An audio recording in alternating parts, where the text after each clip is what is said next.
¿Ahí la están viendo bien? Sí, sí, señora. Ah, perfecto, lo logré. Gracias. Sí, sí, gracias. Ustedes me avisan en qué momento podemos empezar. Ya son las 8:10, entonces el momento que ustedes me digan estoy lista. No, yo creo que ya podemos dar inicio, doctora. Muchas gracias. Bueno, muchísimas gracias por esta invitación. A mí siempre me encanta dar educación porque yo creo que es la mejor forma de sensibilizar a todas las personas que intervienen en la atención del cáncer pediátrico. Pues para los que no me conocen, mi nombre es María Jimena Castro, soy oncóloga pediatra, actualmente laboro en la Fundación Valle de Lili, hago parte de la Fundación Poema, que es la que llevamos el registro de cáncer pediátrico nacional, porque ya es nacional, empezamos en Cali, ya somos nacional, somos referentes a nivel mundial. Y bueno, muchas gracias por este espacio y las veces que me quieran invitar, siempre estaré con toda la disposición y el gusto. Bueno, vamos a hablar brevemente hoy de los signos y síntomas del niño con cáncer.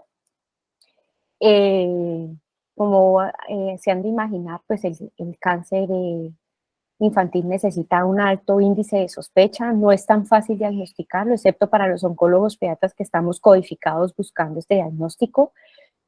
Sus manifestaciones clínicas y su incidencia dependen mucho del grupo etario, no son las mismas manifestaciones para un niño pequeño que para un niño grande, y son diferentes los tumores que se ubican también en los grupos de edad.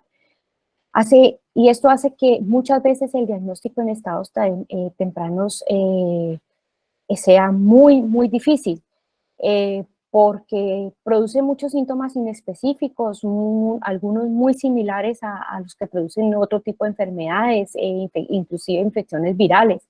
Entonces esto hace que perdón, un momentico, que se me pasó. Perdón, me salí. Perdón. Un momentico. ¿Sí están viendo bien la charla? Sí. Sí, sí, señora, y se le Perfecto. escucha muy bien también. Bueno, entonces esto hace que las características biológicas y de la edad pues tengan unas condiciones especiales para esta población en especial. Así que me salí y hice una cosa. Perdón, es que por hacer más hice menos. Un segundito.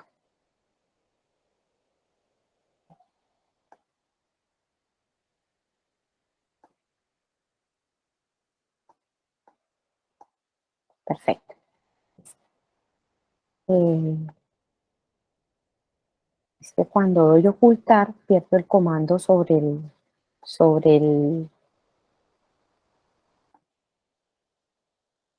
sobre la presentación, no sé por qué.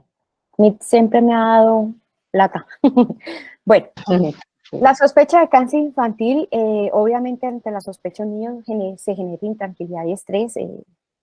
Créame que no es fácil, ni siquiera para uno que lleva tantos años de ejercicio, eh, al sospechar esta enfermedad, enfrentar a la familia, tanto para el personal de salud como la cuidadora. Encontrando pues que tenemos niños, niñas y adolescentes en los cuales se está haciendo esta sospecha y tanto tener el conocimiento como el reconocimiento tiene dos ámbitos muy importantes. Uno que va a ser o la atención en un servicio de urgencias o una atención en el ámbito de la consulta externa. Como les he dicho, pues para otros es muy fácil, pero para el médico que está en el sistema de atención primaria no es tan fácil. Actualmente la Organización Mundial de la Salud y la Organización Panamericana de la Salud, a través de un programa que se instauró que se llama el CURE, esta es una cifra pues en inglés, se está buscando que se disminuya la brecha por mortalidad en cáncer infantil en todo el mundo.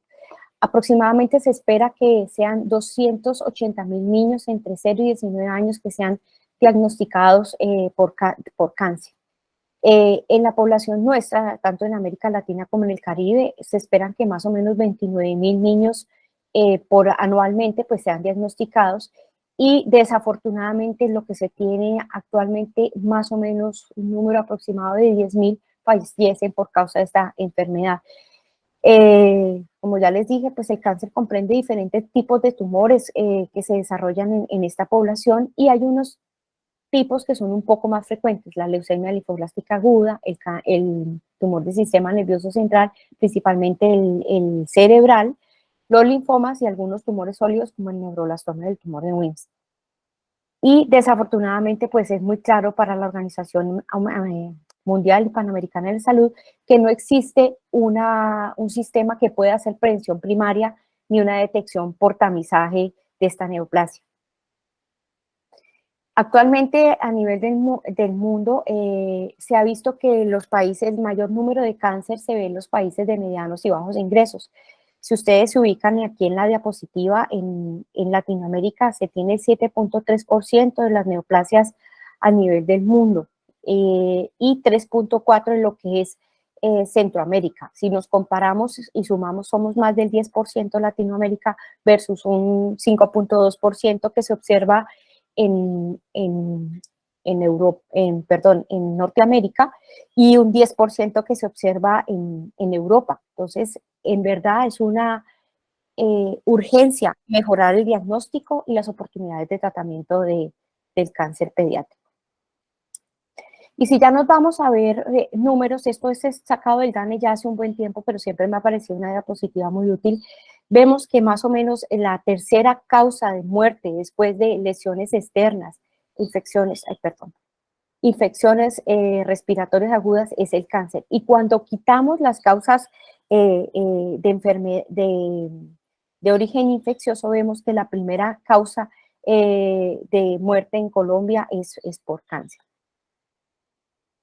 En los países de altos ingresos tenemos muy claramente una sobrevida que va del 80%, mientras en países de entre medianos y bajos ingresos, cuando se unen los dos, esta sobrevida llega aproximadamente al 20%. O sea, hay una brecha inmensa que hay que disminuir y hay que cambiar, y eso hace parte de la estrategia de la Organización Panamericana de la Salud.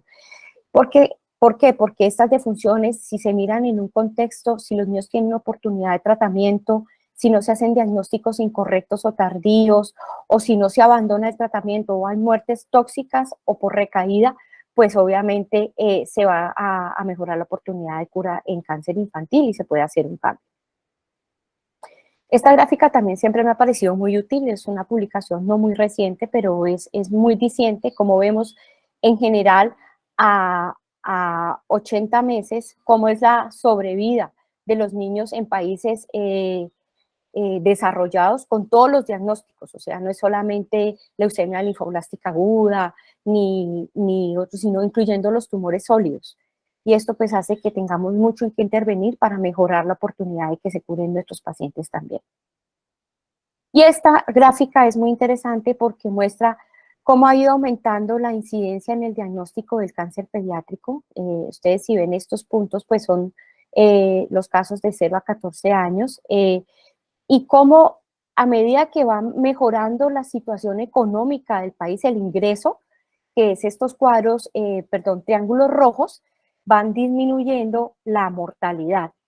Pero como se ve que la mortalidad se mantiene alta por todos los cánceres en países o en sitios o regiones como los nuestros. Aquí estamos en Sudamérica.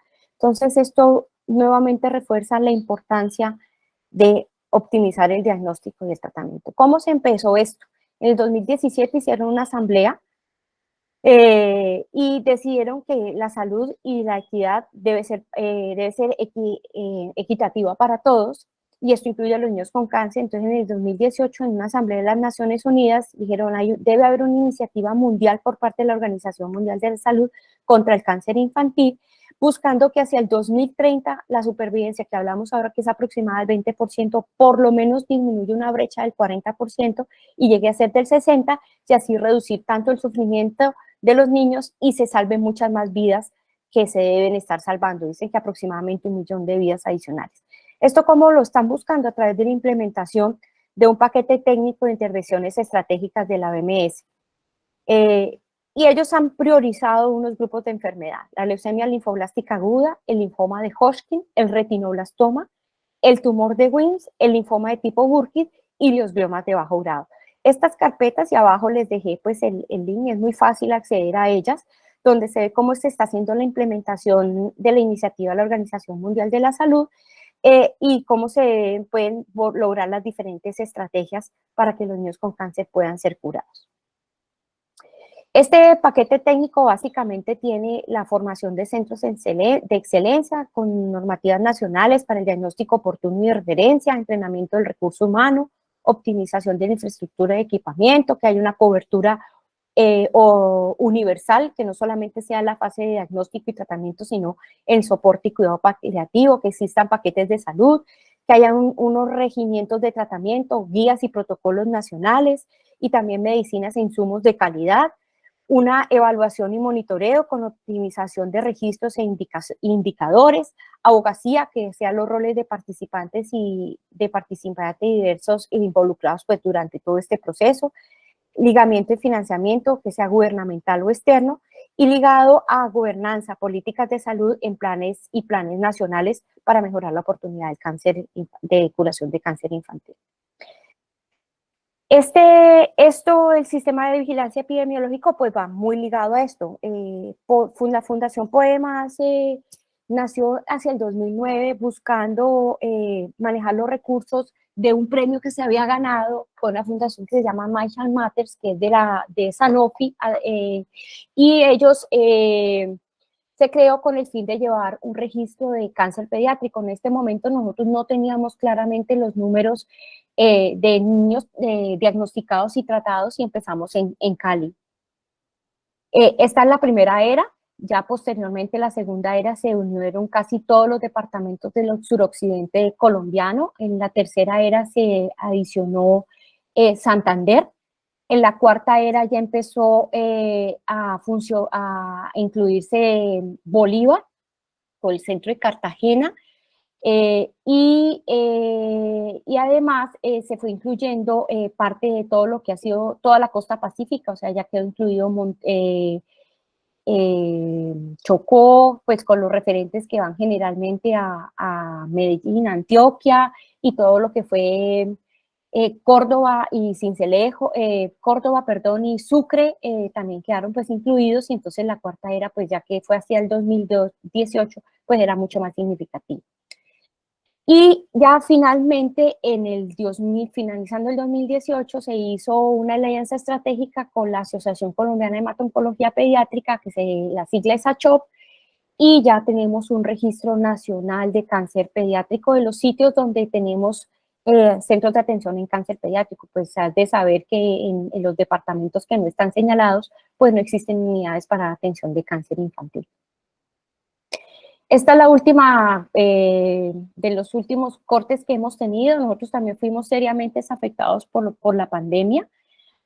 Actualmente, pues a esta fecha teníamos un registro de 5.189 niños total, entre niños, niñas y adolescentes, con un predominio de los niños en 4.310, y con un tiempo de seguimiento que iba aproximadamente de 41.5 meses, que es una corte bastante importante. En incidencia, según la clasificación internacional de cáncer pediátrico, la leucemia linfoblástica aguda es la más frecuente, sobre todo en los niños. Sin embargo, también en los adolescentes, seguida en los adolescentes por tumores del sistema nervioso central, por linfomas, y en los niños por tumores del sistema nervioso central. Aquí tenemos un dato muy curioso que es diferente a lo que reporta el resto del mundo. Nosotros tenemos más tumores renales que neuroblastoma, y una incidencia muy importante de retinoblastoma en los niños menores en los niños pequeños, sobre todo en los niños menores de 2 años de edad, al igual que los tumores hepáticos. Y vemos en los adolescentes cómo se hace un pico importante, siendo la tercera neoplasia en tumores óseos. Entonces, esto lleva pues a un análisis muy importante, donde ya tenemos una corte bastante grande de análisis de datos de niños diagnosticados y tratados con cáncer pediátrico. Esta gráfica muestra cómo en los niños, la mayoría de los diagnósticos, esto fue a mayo del año pasado, tienen tumores hematolinfoides, incluyendo leucemias y linfomas, seguidos por tumores del sistema nervioso central y finalmente por otros tumores extracraneanos. Y en los adolescentes también tenemos un predominio de tumores hematolinfoides, seguido por tumores del sistema nervioso central, un porcentaje un poco mayor que en los niños y una menos frecuencia de tumores extracraneanos sólidos. Esta gráfica siempre ha sido muy diciente, es de las primeras gráficas que sacaron durante el sistema de vigilancia y se veía cómo había una brecha entre la atención de los niños que tenían un sistema asegurador prepago o contributivo y los niños que tenían un sistema de subsidiado. Esta brecha, les quiero decir que nos sentimos orgullosamente, ya ha disminuido y muchísimo, sobre todo en el diagnóstico trazador que tenemos nosotros, que es la leucemia linfoblástica aguda, donde prácticamente ya se están equiparando tanto el régimen contributivo como subsidiado en sobrevida. Los tumores que todavía nos siguen costando mucho son los tumores del sistema nervioso central y los tumores sólidos, porque necesitan mucho más infraestructura y mejorar la oportunidad de diagnóstico para que lleguen en estadios más tempranos. Pero en hematolinfoide es muy lindo ver todo el trabajo cooperativo que se ha hecho entre los diferentes entes que intervienen en la atención del cáncer infantil y cómo vemos que esta brecha, que era muy diciente para nosotros cuando empezamos el registro, pues es prácticamente que ya estamos alrededor del 60% en casi, teniendo en cuenta contributivo y subsidiado, perdón, 70%. Bueno, vamos a entrar un poco más en materia. Esta gráfica me gusta mucho, la han hecho de diferentes maneras, pero digamos que son de manera resumida cuáles son los signos y síntomas de cáncer pediátrico. Siempre fiebre mayor de 38 años que dure varios días o que no sea tratamientos comunes. Dificultad para respirar sin una causa aparente, sobre todo si se ha antecedido de un dolor torácico inespecífico. Dolor de cabeza que en general empieza en la noche, despierta a la persona y que se pueda asociar a vómito en el momento que se levanta el niño. Sudoración excesiva sin causa aparente, pérdida del apetito, crecimiento de ganglios, sobre todo en sitios donde son visibles, como es en el cuello, las axilas, la ingle, siempre son anormales en las fosas supraclaviculares, en las regiones preauriculares, en las regiones epitrocleares o en la región poplitea, o sea, detrás de los codos y detrás de las rodillas. Sin que haya un dato de infección asociada, o más si se da una prueba terapéutica con antibiótico y antiinflamatorio y estos no se den, inclusive aumentan de tamaño. Los dolores óseos o de articulaciones, más si se asocian a cambios inflamatorios en esa región.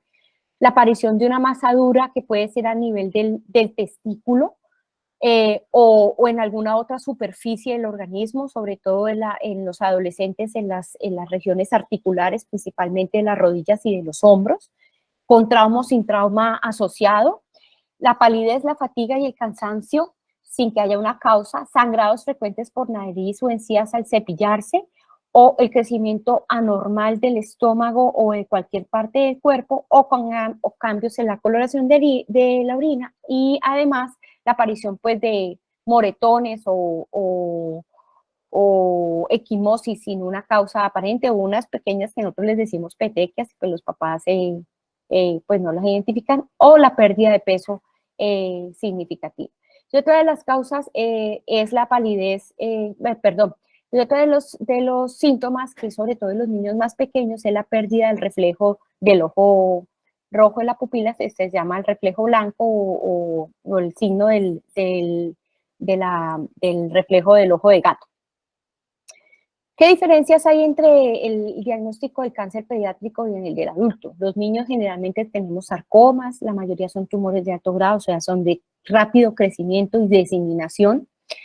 Generalmente estos síntomas, por ende, se instauran rápidamente y son muy inespecíficos, y así como son de agresivos, hacen que sean altamente quimio y radiosensibles. En cambio, en los adultos tenemos más frecuentes los carcinomas, que pueden ser tanto de alto como de bajo grado, pueden tener un compromiso local a distancia en el momento del diagnóstico, tienden a tener síntomas mucho más específicos y limitados al sitio anatómico de compromiso, y su evolución inclusive se puede ver en meses. Y esto hace que algunos no sean ni quimiosensibles y muchas veces requieran más un manejo quirúrgico con pocas posibilidades de tratamiento asociado cuando están en estadios avanzados.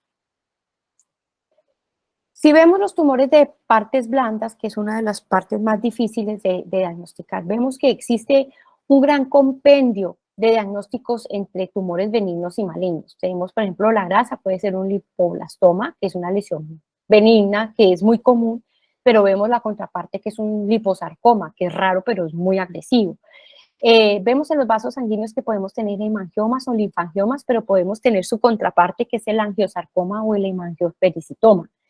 Tejidos fibrosos como fasciitis nodulares o fibromatosis común o el fibrosarcoma. Musculoesqueléticos como el rhabdomioma o el rhabdomiosarcoma, que es mucho más frecuente que los tumores benignos musculoesqueléticos. Tumores del músculo liso que son muy raros en los niños, pero están descritos, como el leiomioma, que es el benigno, y el leiomiosarcoma, que es la contraparte maligna. Nervios periféricos como el neurofibroma, que es el más común, o neurofibrosarcoma, que lo vemos muy ligado a la neurofibromatosis tipo 2. Los tumores de la sinovial, que puede ser una sinovitis pigmentada nodular o un sarcoma sinovial. Tumores óseos como una miositis osificante o un osteosarcoma o un sarcoma de Ewing. Condrocíticos como los condromas o condrosarcomas extraóseos, que son raros en la población pediátrica, epiteliales como sarcomas epiteliales, y miofibrolásticos como el tumor miofibrolástico inflamatorio, que es raro, o el miofibrosarcoma. Entonces, cuando hablamos de síntomas, tenemos síntomas que van constitucionales o síntomas que van ligados al sitio específico anatómico del paciente. Constitucionales, tenemos las leucemias agudas, los linfomas Hodgkin o no Hodgkin. Sobre todo los linfomas Hodgkin se asocian en una gran parte a síntomas B, que es la pérdida de peso, sudoración nocturna, fiebre inespecífica, pueden producir inclusive prurito, y también otros que, por ejemplo, producen muchos síntomas constitucionales, sarcoma de Ewing o el neuroblastoma. En cabeza, pues generalmente se produce cefalea, convulsiones, y esto es un síntoma bien importante a tener en cuenta, una involución del neurodesarrollo de las habilidades ya adquiridas. ¿Esto qué quiere decir? Muchos niños que ya venían en su fase de gateo o que ya tenían sedentación, empiezan a perderla y empiezan a tener pérdidas del equilibrio, lateropulsiones, o niños que ya no se quieren gatear, ya no gatean, ya no se sientan, ya no rolan, y esto es un síntoma de alarma en que el niño puede tener una neoplasia del sistema nervioso central. O puede tener una metástasis, pero en general son los tumores primarios los que hacen este tipo de manifestación. A nivel de la vía aérea superior, otorrinolaringología, los niños pueden hacer otalgia o secreción de líquidos seropurulentos o seroso por el oído, asociado a una rinorrea fétida que puede ser acuosa persistente, o la aparición de una epistaxis asociada a nariz tapada, o una faringitis con aumento rápido del tamaño de la faringe o de las amígdalas, que muchas veces por el diagnóstico tardío se diagnostica con una adenopatía cervical asociada, y que esto puede ser pues la manifestación tanto de una leucemia, de un linfoma o de un sarcoma de partes blandas. Solamente hay un carcinoma que se ve sobre todo en los adolescentes, que es el carcinoma nasofaríngeo, que se puede dar un tipo de manifestaciones a ese nivel. Perdón. Y en musculoesqueléticas tenemos pues más en tejido blando, en hueso o en la superficie muscular asociada al dolor, y estos diagnósticos que uno puede pensar es un osteosarcoma, un sarcoma de tejidos blandos, principalmente rhabdomiosarcoma, o en los más pequeñitos fibrosarcoma, y en los escolares se puede ver también sarcoma de Ewing. En toras, la masa, pues es mucho más difícil hacer el diagnóstico, excepto cuando la masa se origina de la reja costal, que se ve pues una masa que depende de una estructura ósea o de tejido blando. Pero en general, en toras, lo que nos observamos son los niños que hacen síntomas respiratorios progresivos asociados a una gran megalia o a adenopatías mediastinales, y que pueden asociarse a diagnóstico de leucemia linfoblástica aguda, linfoma, sarcoma Ewing, neuroblastoma o tumor neuroectodérmico primitivo.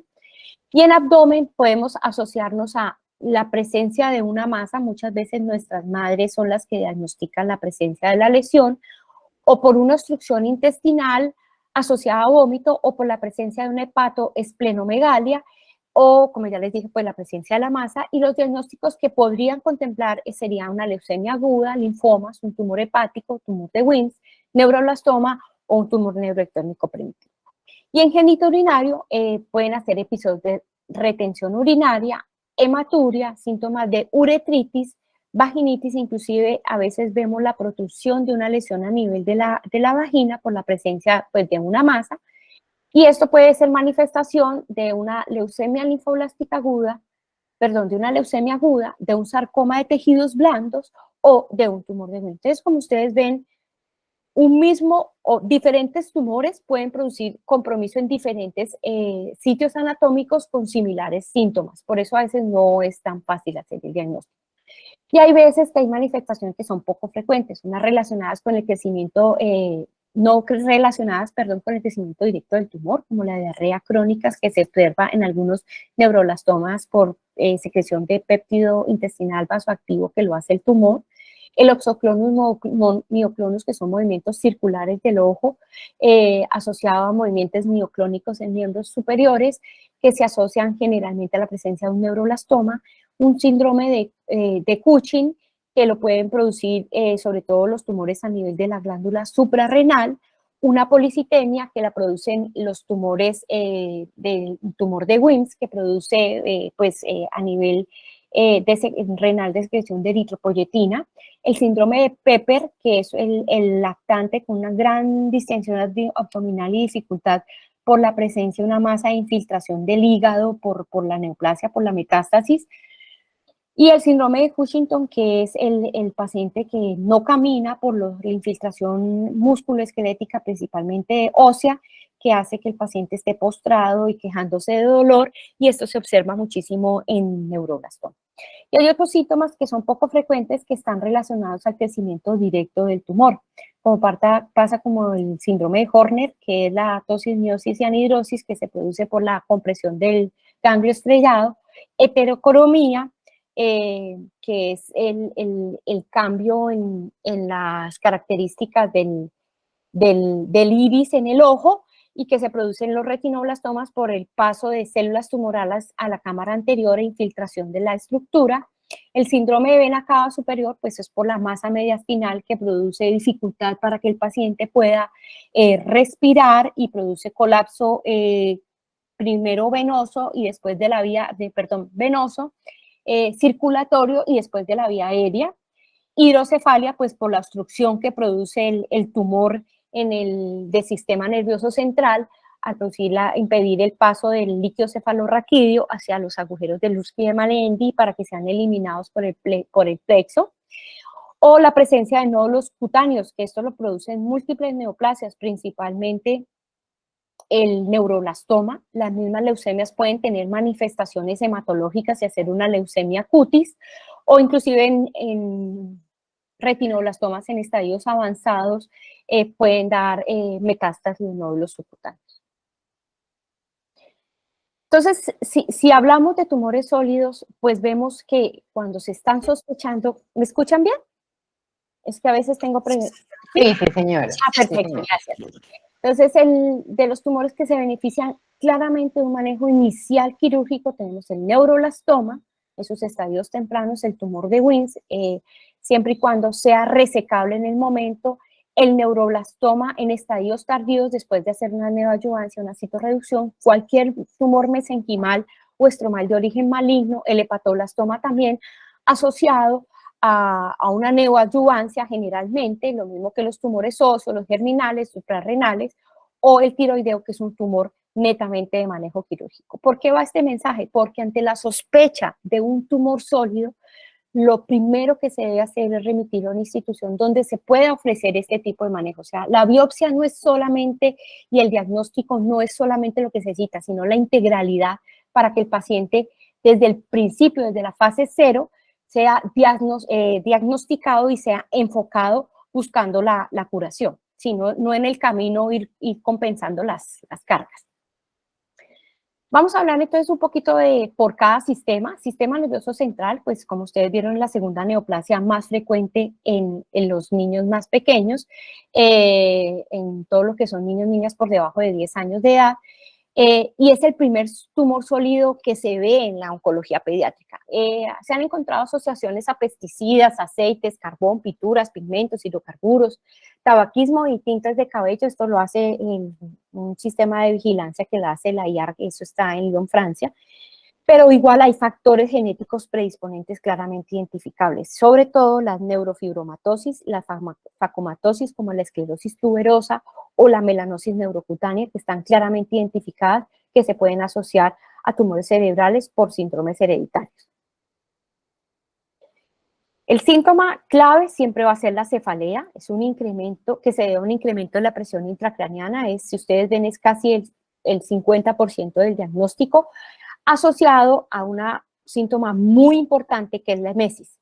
Esta emesis generalmente la vemos que es matutina, es muy lógico que se presente, claro, porque el paciente tiene una posición estando acostado y en el momento que se levanta cambia la presión intracraneana y eso favorece la emesis.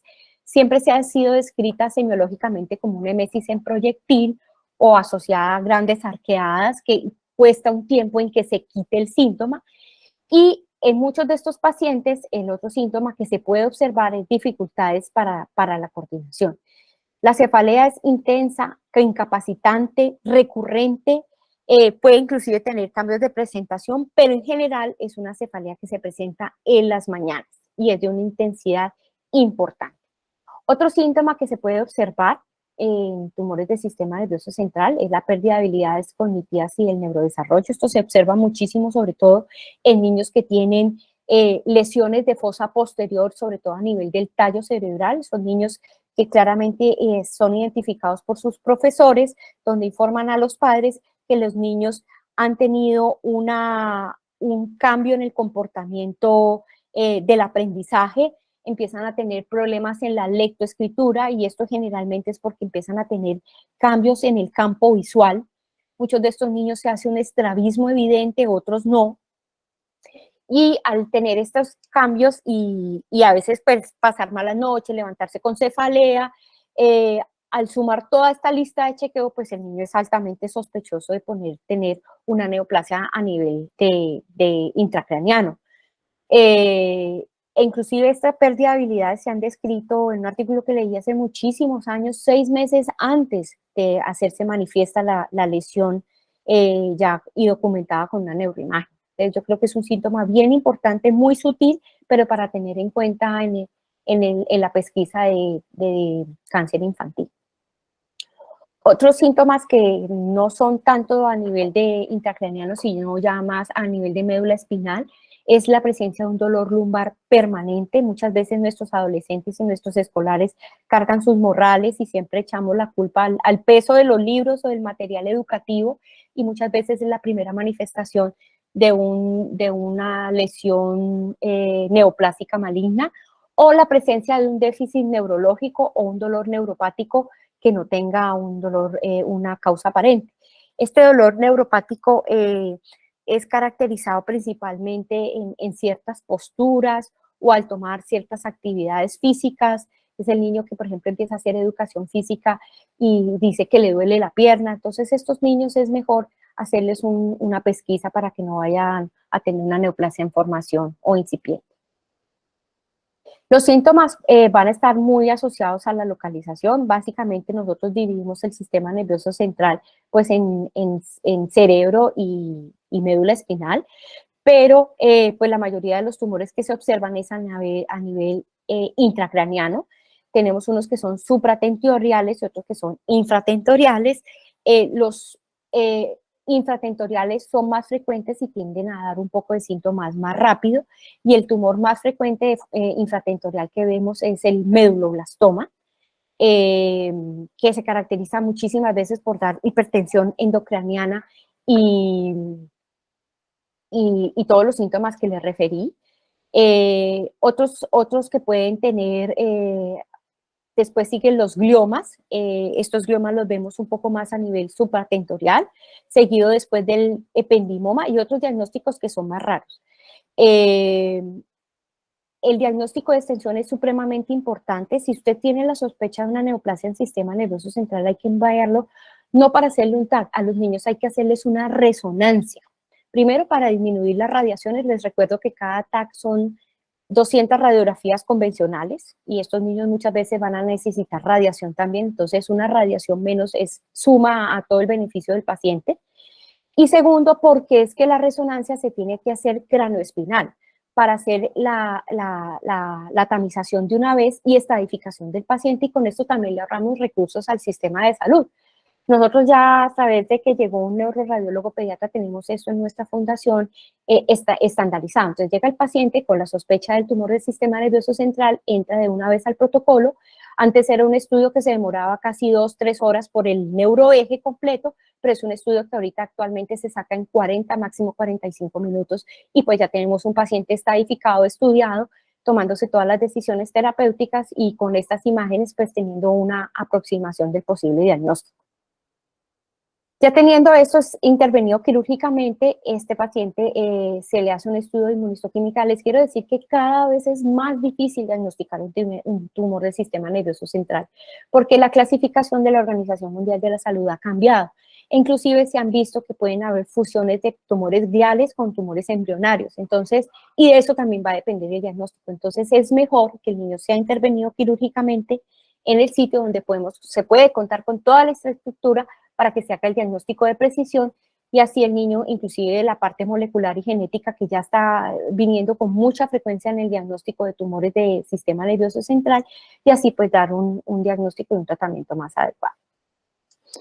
¿Qué condiciones sugieren? Y la alerta sería que hay que hacerle una neuroimagen al paciente. Si al hacerle fondo de ojo usted ve papiledema, alteración del campo visual o pérdida de la visión, si hay un vómito persistente, cefalea o cambios en el patrón de la misma, si hay una talla baja o una desaceleración del crecimiento. Eso sí que es importante, sobre todo en los lactanticos, que vemos síndromes diencefálicos que son muy difíciles de diagnosticar.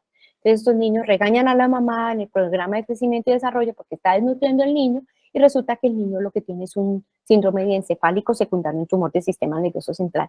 Los niños que tienen neurofibromatosis, de hecho en España ya existe claramente una guía de manejo de seguimiento para neurofibromatosis por la alta asociación del desarrollo de neoplasias y otras facomatosis, como ya les dije, como la esclerosis tuberosa o la melanosis neurocutánea.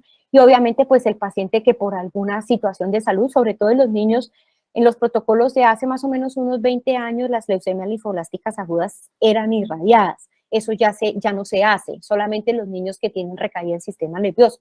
Entonces, en primera línea eran irradiados, entonces estos niños si habían sido irradiados, pues lo que se recomendaba era hacer una neuroimagen. Aquí pues tenemos unas neuroimágenes muy sencillas, son sacadas del internet, donde se ve pues claramente cómo es el compromiso de un tumor supratentorial y un tumor intratentorial en el diagnóstico de tumores del sistema nervioso central. Bueno, entonces vamos a seguir con cabeza y cuello. Este constituye el 5 al 10% de todos los tumores pediátricos. Tenemos un grupo muy heterogéneo entre neoplasias benignas y malignas. Como ya sabemos, el hematolinfoide es el más frecuente. La leucemia sigue siendo la principal causa de adenomegalias en los niños, seguidos por los linfomas y la histiocytosis de células de Langerhans.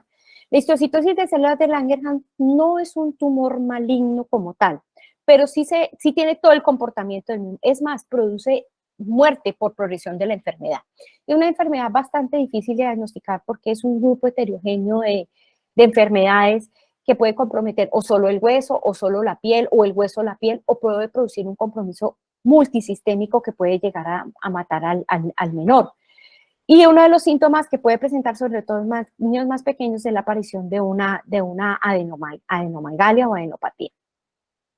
Bueno, también puede ser la extensión de un tumor de tejidos blandos, puede ser la manifestación de una metástasis, por ejemplo, un retinoblastoma o de un rhabdomyosarcoma, un neuroectónico primitivo, un sarcoma de Ewing extraesquelético, del neuroblastoma, que es el que más se asocia al síndrome de Horner, que ya se los comenté, o la metástasis que no es tan frecuente a nivel de ganglios, que es el del osteosarcoma, o sencillamente de tumores epiteliales, como les comenté, el carcinoma nasofaríngeo. Aquí ven en esta foto claramente el gran ensanchamiento de este adolescente. Esta foto me la regaló un profesor, donde se ve el gran ensanchamiento y la presencia de un gran conglomerado a nivel del cuello de este niño, como manifestación de su linfoma. Este niño tenía un linfoma. Ahora les voy a mostrar una foto más cercana. Ay, perdón, se me fue. donde se ven la circulación colateral, porque este niño adicionalmente tenía una gran masa mediastinal y un síndrome de vena cava superior asociado.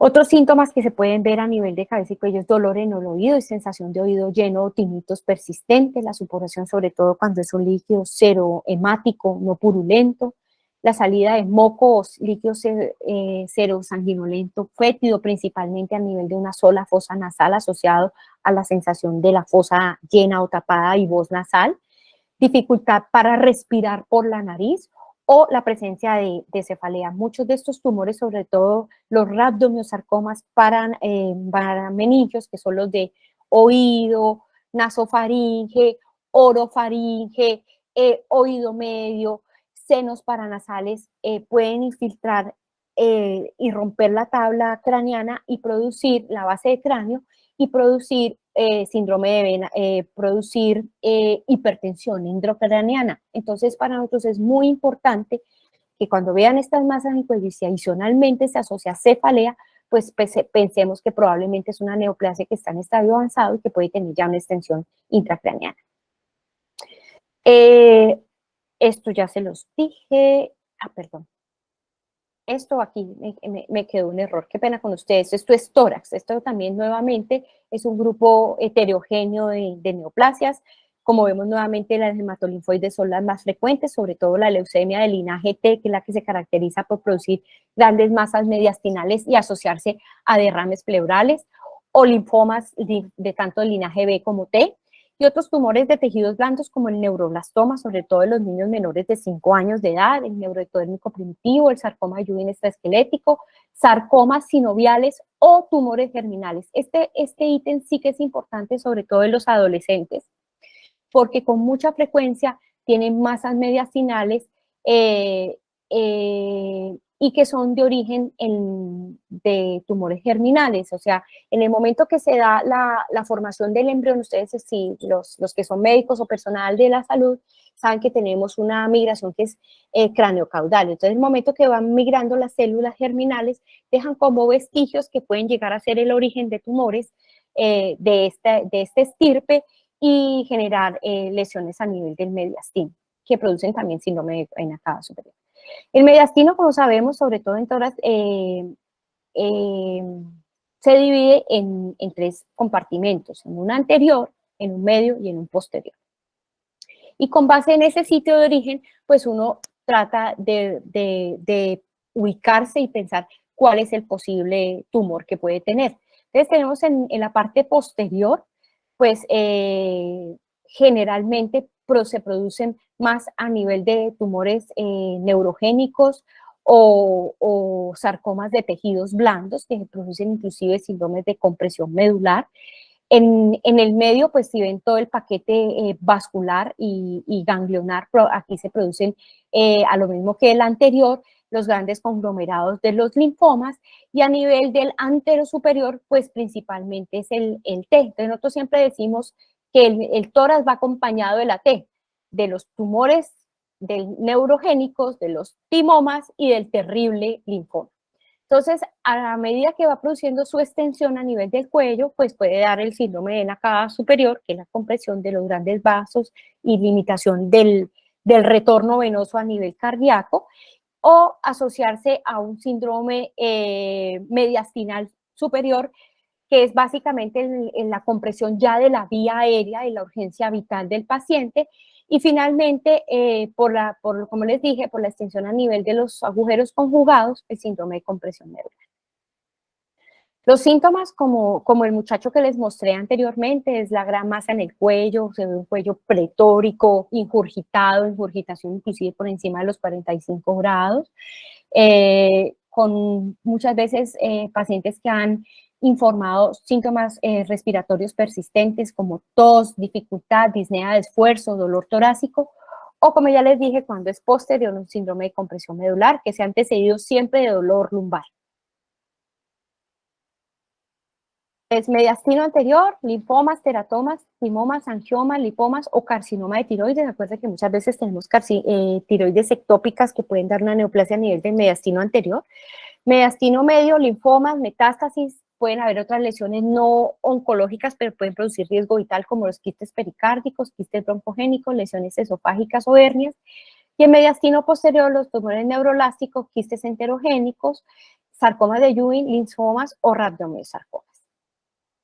A nivel del abdomen, los síntomas que generalmente se ven en la masa palpable, la mamá generalmente es la que da el síntoma de alarma durante el baño del lactante, palpa una lesión y lo lleva a una atención.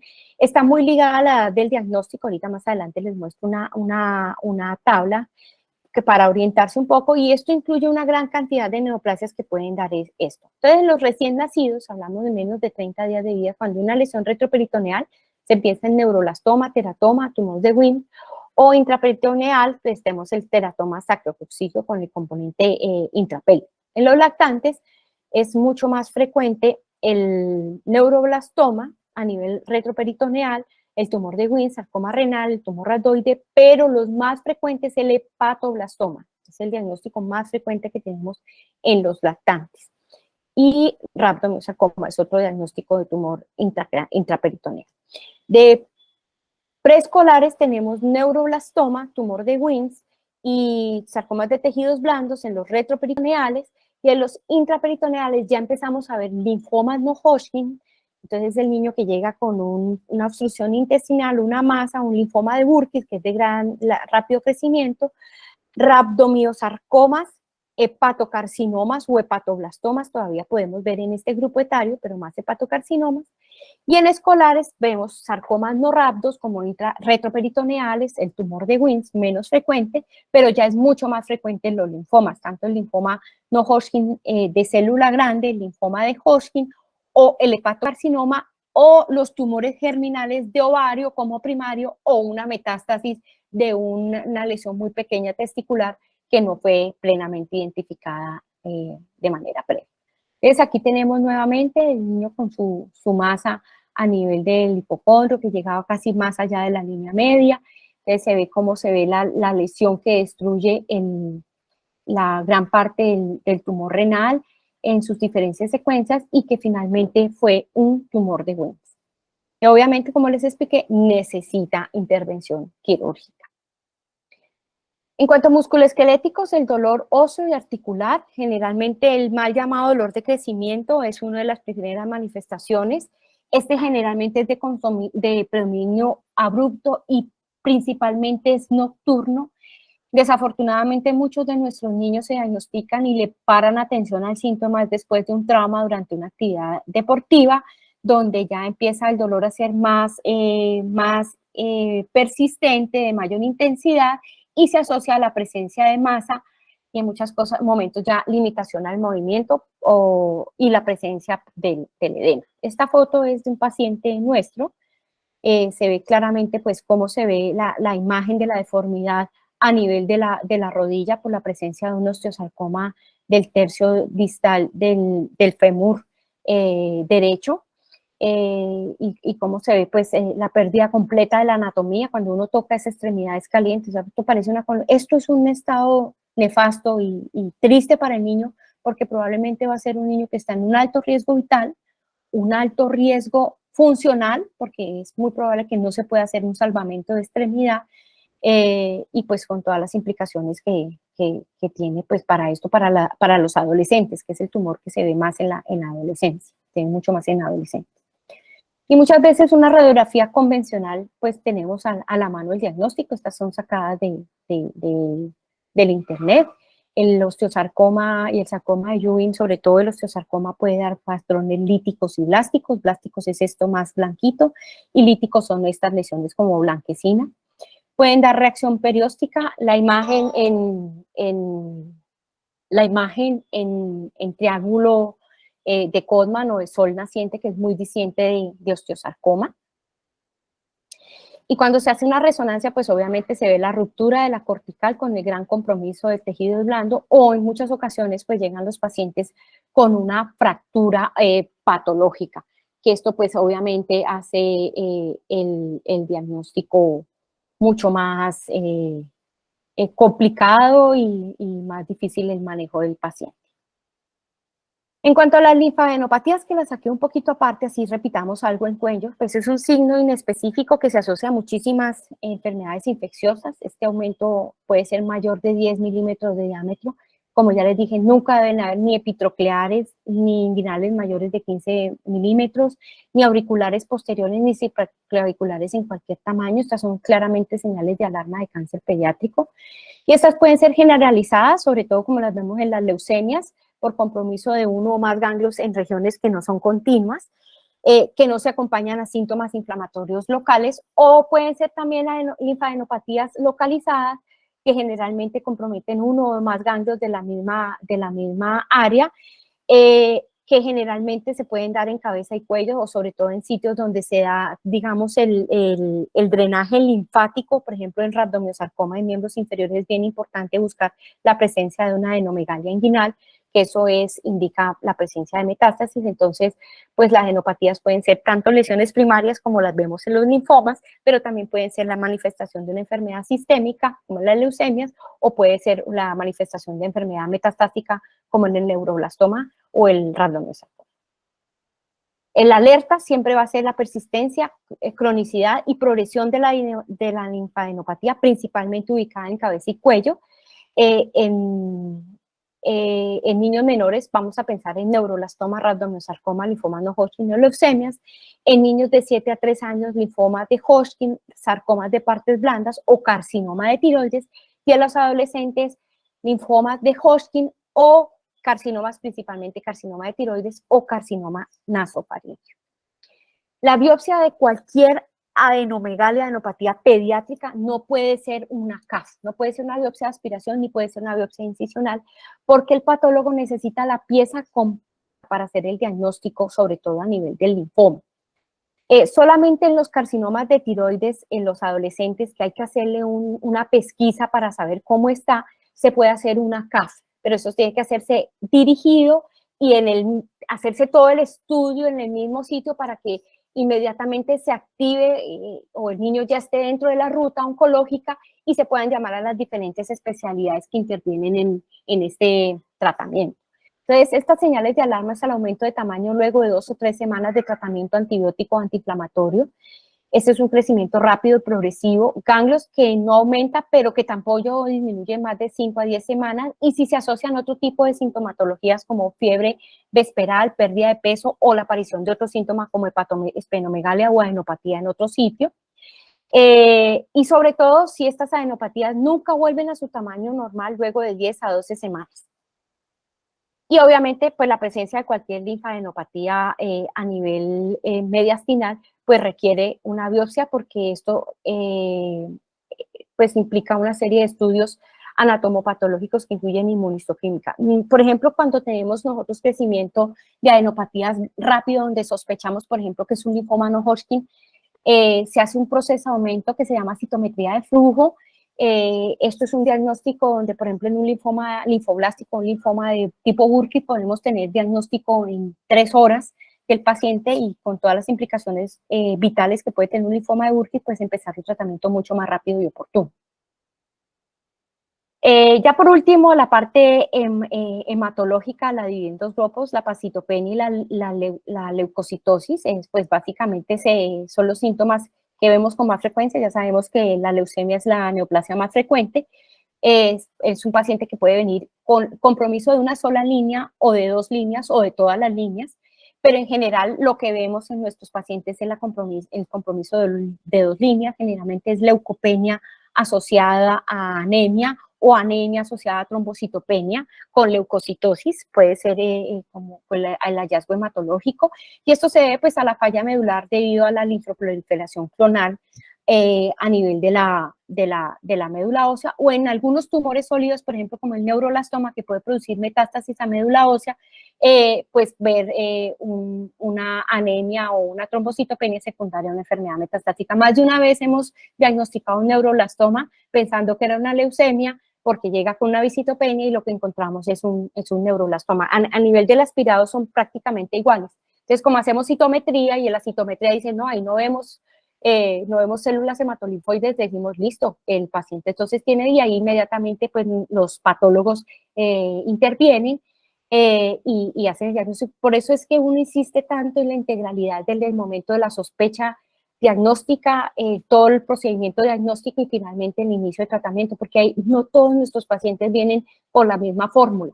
Entonces, a veces cuando tenemos estos diagnósticos diferenciales, sí podemos hacer una diferencia, perdón la redundancia, en un diagnóstico más oportuno en casos muy específicos.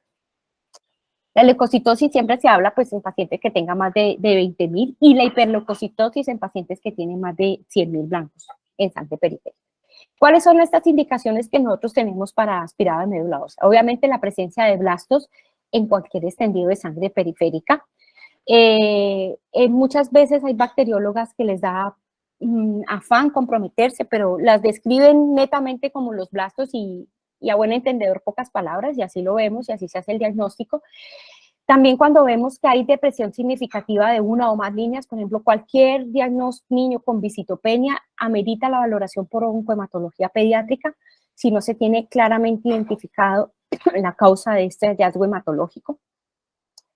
Cabe recordar que acá tenemos mucho dengue y que un dengue también puede asociarse a visitopenia, pero con otras características, pero igual, pues sí es una señal de alarma, más si se asocia a la aparición de linfadenopatías o hepatoesplenomegalia asociada o la masa mediastinal, o sin que haya una ausencia de una causa infecciosa que pueda explicar claramente estas manifestaciones hematológicas. Perdón. Y la otra manifestación es el sangrado, que no es tan frecuente, generalmente se debe pues a la trombocitopenia. Es muy curioso, pero estos niños vienen con grandes sangrados cutáneos, o sea, quimosis, petequias, pero en general no hacen mayores manifestaciones hemorrágicas, excepto en leucemias mieloides, sobre todo la M3 y la M4 y la M5, que sí pueden hacer una coagulopatía a su diagnóstico, como una coagulación intravascular diseminada. Y como les dije, pues tanto se puede producir por la infiltración de la célula neoplástica en la médula, que impide el crecimiento de las plaquetas, o sencillamente por la manifestación metastásica de un tumor sólido. También, pues a veces con mucha menor frecuencia se pueden ver por el uso de algunos antibióticos, algunos AINES o inclusive algunos antiepilépticos que pueden producir visitopenia. Pero pues vuelvo y les juego, ¿no? La visitopenia es una señal de alarma claramente y es un niño que debe ser valorado si no hay otra causa que la pueda explicar por un equipo de oncohematología pediátrica. En resumen, pues estas son todas las localizaciones anatómicas donde podemos tener neoplasias. Miren claramente cómo es la diferencia entre los grupos etarios y cómo pues no es tan fácil pensarlo, pero sí sospecharlo puede hacer la diferencia en nuestros pacientes. Los tópicos es siempre de leucemia linfoblástica aguda es antes de los 5 años, sobre todo hacia los 3 años de edad. La leucemia mieloide aguda es mucho mayor en los 2 primeros años de vida y el segundo pico lo vemos entre los 5 a los 9, que los tumores sólidos son mucho más frecuentes hacia los escolares, los vemos ya más, sobre todo el tumor de Wilms y el neuroblastoma, y en una población más pequeña retinoblastoma y hepatoblastoma, y que el rhabdomyosarcoma es más frecuente en niños más pequeños. Históricamente, los pacientes con cáncer infantil han tenido un gran peligro de morir. La estrategia terapéutica que se inició buscando que viviera, ahora lo que quiere es que se curen y que lo hagan bien. Este es el manifiesto de la Asociación Española de Padres de Niños con Cáncer. Es bien interesante porque hablan todo esto de alguna manera, y esta diapositiva las tengo hace más de 15 años, y donde ellos claramente están buscando que se logren todos los derechos de los niños y en especial de los niños con cáncer, que sean atendidos en centros de referencia, que hayan registros, que cuenten con la parte de atención social, psicológica y educativa, que tengan todo el acceso a los cuidados paliativos, que se les den sus cuidados paliativos en casa o en el hospital, que tengan toda la infraestructura para que después de su tratamiento puedan seguir su crecimiento y su fase profesional y educativa, que se crean espacios de referencia para atención, sobre todo en niños y en adolescentes, que es una población que necesita un manejo emocional un poco diferente, hacer el seguimiento de las secuelas a largo plazo de los tratamientos y de la misma enfermedad, que haya investigación, y que finalmente pues que todos los niños con cáncer tengan la oportunidad de vivir. Sospechar el cáncer pediátrico requiere una búsqueda exhaustiva. Cuando usted ve la neoplasia presente, se hace la valoración inmediatamente médica. Yo siempre les digo que el diagnóstico de cáncer infantil es una urgencia médica. O sea, si el paciente está siendo visto en un ámbito de consulta externa y la sospecha es muy alta de que sea cáncer infantil, es mejor remitirlo al sistema a urgencias para que se haga la confirmación o se descarte. Ya después de la valoración se debe hacer pues el diagnóstico, el tratamiento oncológico que requiere intervención de cirugía, quimioterapia, radioterapia, inclusive trasplantes, no solamente médula ósea, sino trasplante en órganos sólidos como pasa en hepatoblastoma. Y si efectivamente pues el paciente no tiene evidencia de una enfermedad maligna, pues tener un seguimiento clínico estrecho. Yo siempre le digo a mis residentes de pediatría que el paciente y la madre que consultan 2 veces por el mismo síntoma es mejor estudiarlo un poco más profundo y disminuir el riesgo de que se nos pase una presunción de cáncer pediátrico o un cáncer pediátrico en su debut. Esta es la UACAI, es la Unidad de Atención de Cáncer Infantil. Eso no lo hacemos solamente el hematoncólogo pediatra, es toda una infraestructura que incluye desde la gestión administrativa de su asegurador, de la parte interna de la misma institución, y que contemos con todas las intervenciones y valoraciones por el personal calificado en salud, donde incluimos trabajo social, psicología, química farmacéutica, la parte de educación que es muy importante ahora en nuestros pacientes, la parte de nutrición, para que pues nuestros niños tengan la oportunidad de ser curados. Esta es una diapositiva de todo el grupo. Fundación Valle del Lili tenemos 6 oncomatólogos pediatras, 2 están dedicados exclusivamente a la parte de trasplante de células madres hematopoyéticas y otras 4, me incluyo yo, estamos en la primera línea, orgullosamente y satisfactoriamente dando todo por mejorar la sobrevida del cáncer pediátrico. Aquí hay pediatras, hay programas, hemos hecho actividades para sobrevivientes, fotos de nuestra última quimioterapia, jornadas con niños a largo plazo. Una de las metas que tenemos es poder activar a través de Poema una actividad para sobrevivientes que es supremamente importante. Y bueno, y este es el grupo original de Poema. Con esto empezamos Vigicáncer, y del cual hemos tenido una gran satisfacción. Hemos sido premiados a nivel internacional. El último premio fue el año pasado, liderados por el doctor Oscar Ramírez y por el doctor Bravo, del Registro Poblacional de Cáncer de Cali, y nos sentimos muy orgullosos de los resultados y de todo el apoyo que hemos tenido para mantener nuestro registro. Muchas gracias, estoy abierta a preguntas, dudas. Muchas gracias a usted, doctora, por el tema. Muchas gracias. No sé si alguien tenga alguna pregunta que me quiera hacer. Ahí les dejé mi correo electrónico. Doctora, en el chat había una persona que había levantado la manito. Ah, sí, dale, dale.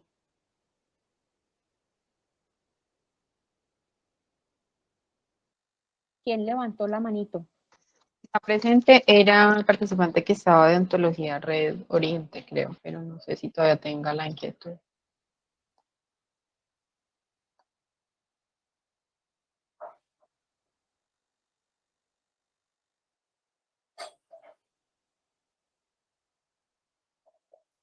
¿O alguien más tiene alguna pregunta para la doctora?